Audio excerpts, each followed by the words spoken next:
February 1945, a veterinary station near Arlen, Belgium, freezing mud covers the floorboards of a makeshift medical tent. Outside, the winter wind rattles the canvas walls. Inside, a lone American soldier kneels over a bleeding German shepherd, holding a blood-soaked rag against the animal's torn flesh.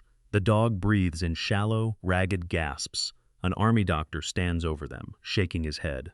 He refuses to help. He points toward the door. The system does not treat animals. There are wounded men in the next room, and regulations say this dog must die outside in the cold. But this animal just saved dozens of American lives. General George S. Patton will soon discover this rigid refusal. His response will shock the medical staff and break every bureaucratic rule in the theater of war. This is the story of what Patton did when a mine dog that saved 60 lives was wounded and no one would treat him. Before we continue, make sure you subscribe. We tell the World War II stories that show the war he fought and the man he hid. Corporal Peter Johansson was 23 years old. He came from Duluth, Minnesota, before the draft board called his name. He worked at his family's lakeside bait shop, tracking timber wolves through the North Woods with his father. He volunteered for the K-9 Corps because he understood working animals. He knew how they breathed, how they moved, and how they thought. For 14 months, Johansson lived, slept, and marched alongside a German shepherd named Rex. They became an inseparable team in the muddy fields of Western Europe. Johansson watched Rex crawl through freezing drainage ditches and sniff out hidden wires under the snow. The young corporal had already lost his older brother at bloody Anzio.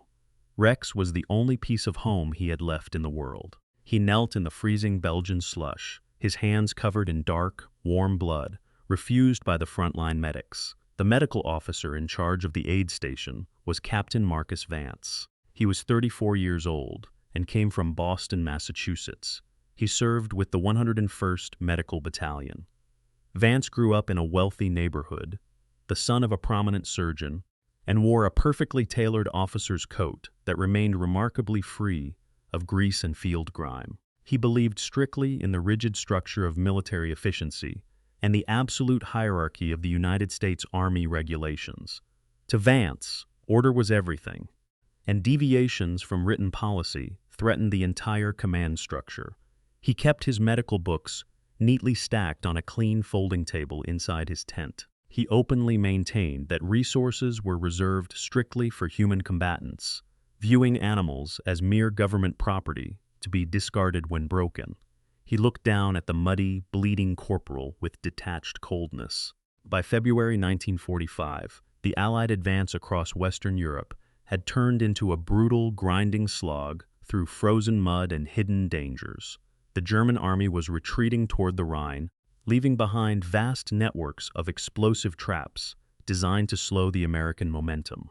The snowy fields of Belgium and France were littered with millions of buried landmines, turning every standard crossroads and open meadow into a potential slaughterhouse. To combat this hidden threat, the military relied heavily on specialized mine detection teams to clear vital supply routes. These teams walked ahead of the infantry tanks, searching for buried metal and tripwires in the freezing mud. It was slow, terrifying work that required absolute focus under terrible winter conditions. Despite the vital importance of these frontline clearing operations, the military bureaucracy lagged far behind the realities of the battlefield.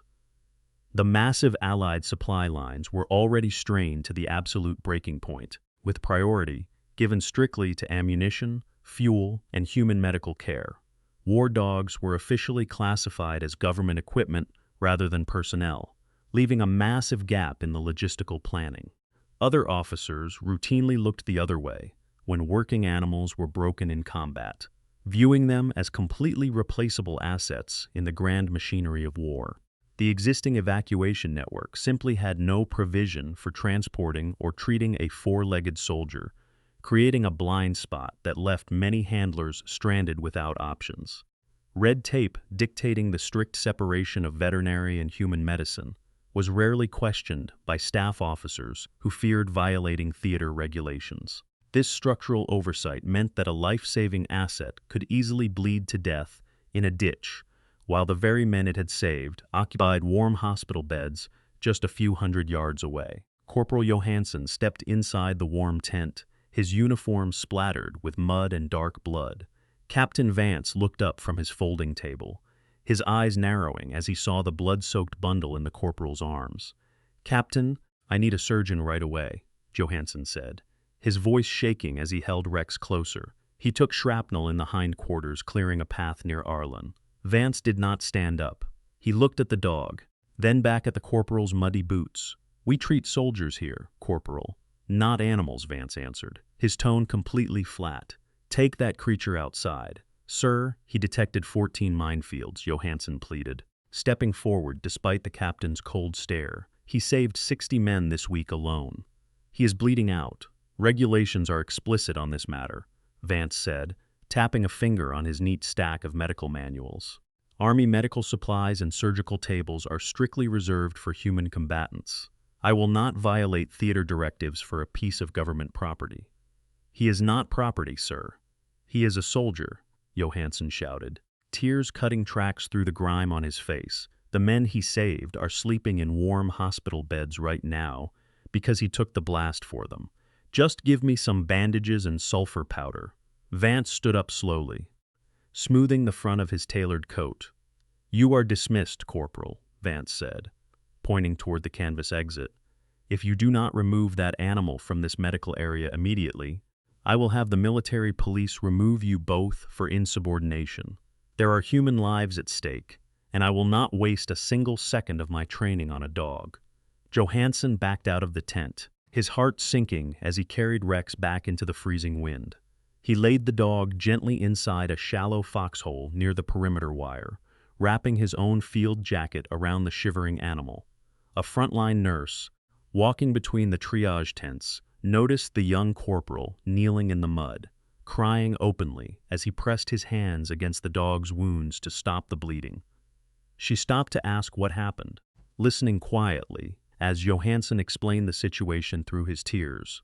Moved by the story, she hurried back to the main headquarters building and immediately spoke to a senior aide.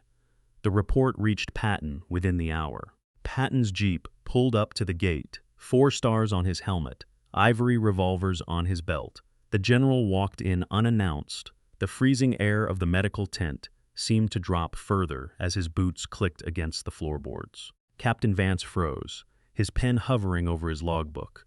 Every medic and orderly in the room stopped moving. Patton looked at the neatly stacked manuals, then at Vance's clean uniform. His voice was quiet, but it carried. "Captain, do you have a wounded soldier from a mine-clearing team in this area?" Patton asked. "No, sir. We only have human casualties here," Vance answered, straightening his coat. "A handler brought a dog in earlier, but I turned him away according to regulations." "Did that animal clear 14 minefields?" Patton asked. "I believe that was the claim, sir, but the directives on medical supplies are quite specific." "Did that animal save 60 American lives?" Patton asked. "The paperwork does not cover veterinary care, sir," Vance said, his voice tightening. "We simply do not have the facilities or the personnel for animals." Patton studied him.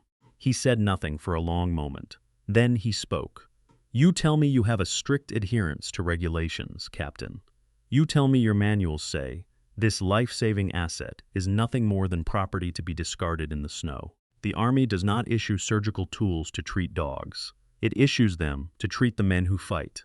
This dog fought. This dog crawled through freezing mud to ensure the soldiers under my command could march forward safely. He took shrapnel so 60 men from New England and Minnesota could go home to their families. He has done more for this Army than half the officers wearing brass on their collars. If you lack a veterinarian, you will find one. If you cannot find one, you will find a surgeon who remembers what a femoral artery looks like. A life-saving asset gets medical care. This is not complicated. You have a choice, Captain. You will locate a veterinarian at the Quartermaster Remount Station, 20 miles down the road, and have this animal on an operating table within the hour. Or you will face the consequence of neglecting a vital frontline resource. Decide now." Vance swallowed hard, his face turning pale as he reached for the field telephone. The orders were given with quiet intensity. and the machinery of the army moved instantly. Medical orderlies scrambled into the freezing night to locate the foxhole where Corporal Johansson kept his vigil. They lifted Rex onto a standard canvas stretcher, carefully carrying the heavy German shepherd past the silent, watching soldiers who lined the muddy lane of the aid station. An army ambulance roared to life, kicking up thick Belgian slush as it sped toward the quartermaster remount station 20 miles away. Inside the clean, brightly lit surgery room, a military veterinarian stood waiting alongside a human trauma surgeon. For 3 grueling hours, the two men worked in perfect silence under the glare of surgical lamps. They carefully extracted jagged iron shrapnel from the dog's deep muscle tissue, repaired the torn blood vessels, and thoroughly disinfected the heavy wounds. Johansson stood outside the door in the freezing cold, watching the shadow play against the frosted glass windows until the lights finally dimmed. The lead surgeon emerged, stripping off his blood-stained rubber gloves, and gave a single tight nod. The leg was saved, the infection was halted, and the dog would survive. Witnesses from the surrounding units watched the entire operation unfold, realizing the rigid military bureaucracy had just been completely dismantled. Corporal Peter Johansson remained with Rex throughout his recovery, watching the animal slowly regain his strength over 6 difficult weeks. The young soldier stayed by the makeshift kennel, changing the heavy bandages and guiding the limping German shepherd as he took his first fragile steps across the dry straw. During the 3rd week of this recovery, General Patton arrived at the remount station unannounced, carrying a thick, fresh steak wrapped in paper directly from his personal officer's mess. Johansson stood at absolute attention, his breath catching as the famous 4-star general knelt in the dust, entirely ignoring the grime, and hand-fed the meat to the recovering animal. Patton watched the dog chew, then patted the handler's shoulder before issuing a strict theater directive, declaring that war dogs wounded in active combat would receive medical treatment completely equal to human soldiers. Rex returned to full active duty before the winter ended, leading his clearing team through 3 more major German minefields and saving dozens of additional infantrymen. Johansson survived the final push into Germany, returned home to Duluth in late 1945, and ran his family bait shop alongside his faithful companion until Rex passed away peacefully of old age in 1952. Captain Marcus Vance faced a swift administrative reassignment shortly after the incident, removed from his clean rear area post and transferred to a frontline triage unit near the Rhine crossing. He spent the remaining months of the war operating under constant artillery fire, working out of muddy tents that offered absolutely no protection from the elements. Vance remained bitter about the official reprimand in his file, returning to his private medical practice in Boston after his discharge in 1946, where he lived out his life in quiet obscurity until his death in 1978. Patton never mentioned the intervention during his rare press conferences or in his official reports to the War Department, preferring to keep the matter entirely internal. He only recorded the encounter once, writing a short, private entry in his personal diary detailing the handler's devotion and noting that a brave life-savings asset deserved far better than the blind ignorance of bureaucratic regulations. Some historians have argued that Patton's intervention at the frontline aid station was a blatant violation of standard military protocol, a reckless diversion of scarce surgical assets during a critical phase of the winter campaign, and an emotional overreaction that undermined the authority of local medical commanders who were simply enforcing established theater regulations. Others have argued the opposite, maintaining that his decisive action reflected a deep understanding of tactical asset preservation, a necessary enforcement of moral obligation toward life-saving personnel, and a vital boost to frontline infantry morale. What is certain is that the directive issued that night permanently altered the status of military working animals in combat zones, establishing a precedent for operational care that survived long after the final battles in Europe were won. If you had been in Patton's position, would you have done the same? Or would you have followed the official military regulations to preserve human medical supplies? Let us know in the comments. And if you want more stories about the war he fought and the man he hid, make sure to subscribe.